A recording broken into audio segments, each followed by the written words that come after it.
Kanto style fried chicken ang binakbakan natin ngayong gabi mga tol. At ginawang ko yan ng dalawang klaseng mabisang sausawan. Kaya di na natin patatagalin to. Simulan na natin dito sa 1.3 kilo na manok. Sinibak ko sa 14 piraso yan mga tol. Ito yung katamtamang sukat pag magluluto ka ng kanto fried chicken mga boss. Tapos yan linagyan ko na ng asin. Lamasin natin mga tol para matanggal yung mga unnecessary shit sa ating manok. Tapos hugasan natin hanggang sa luminaw ang tubig at okay na to. Tapos rekta dito sa food pan. Lagyan natin ng bawang. Tapos patis mga 3 kutsara lang. At 6 na pirasong kalamansi. At mga tol, meron tayong mabisang produkto rito. Itong Ron's Herbs and Spices na talaga namang magagamit mo sa araw-araw na cooking trip mo, tropa. Pakicheck po, nasa yellow basket natin to mga boss. Tas yan, lagyan na natin ng Ron's Garlic Powder. Sunod tong onion powder, cayenne, paprika at white pepper. Saan natin basagan ng itlog sabay halo. Tas konting baking powder na din at marinate natin to at least 6 hours.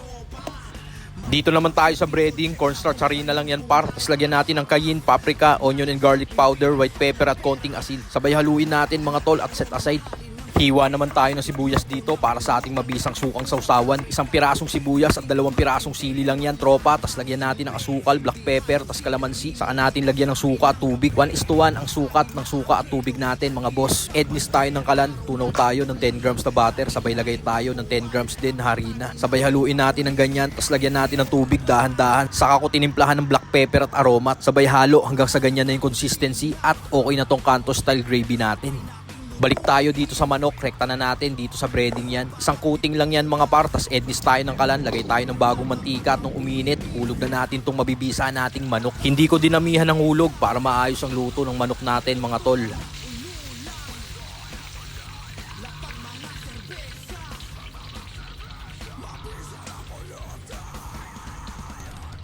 Sunod na nating isa lang tong pangalawang batch mga tol. Ganun lang din. Hindi natin dinamihan para maayos yung luto ng ating manok at okay na yan. Tapos to naman yung pangatlong salang natin. Hanguin na rin natin at okay na to. Rekta na dito sa plato yan at assembly na natin tong 14 pirasong kanto style fried chicken ni Tito Otits mga boss. At nagawan na rin natin yan ng simple at budget friendly na kanto style gravy. At mabisang simpleng suang sausawan. So paano mga tol? Tara! Bakbakan na natin to. Ito na yung nagawa natin kanto fried chicken. No? Tritin na natin to. Yan o. Saktong-sakto lang pag-aaling tupar. At gumawa tayo ng kanto fried chicken gravy mga tol. Simpleng-simpleng gravy lang. Tapos tong ating suka, nasausawan rin ng ating kanto fried chicken. Bakbak, tropa.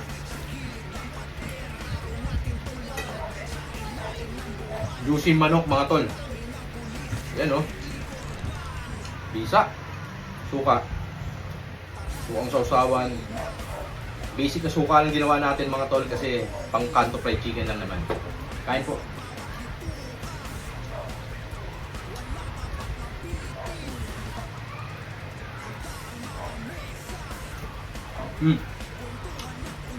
Crunchy.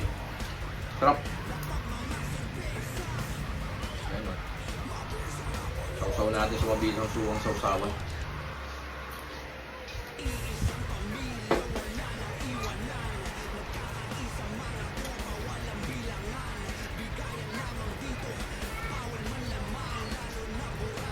Hindi yan bloody tropa. Saktong-saktong pagkakaluto.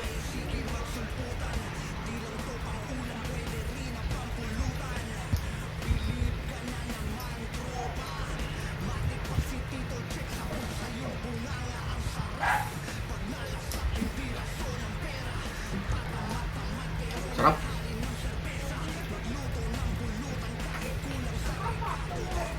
Mabisang hapunan mga tol.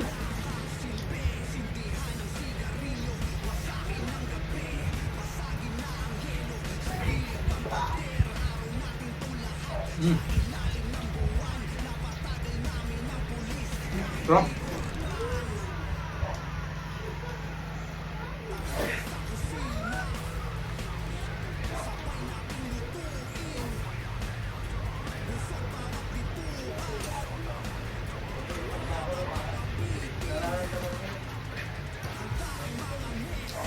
Juicy to, no?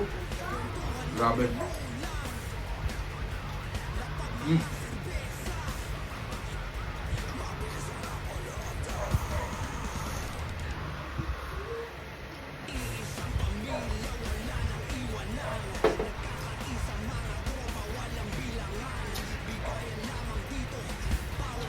Sarap.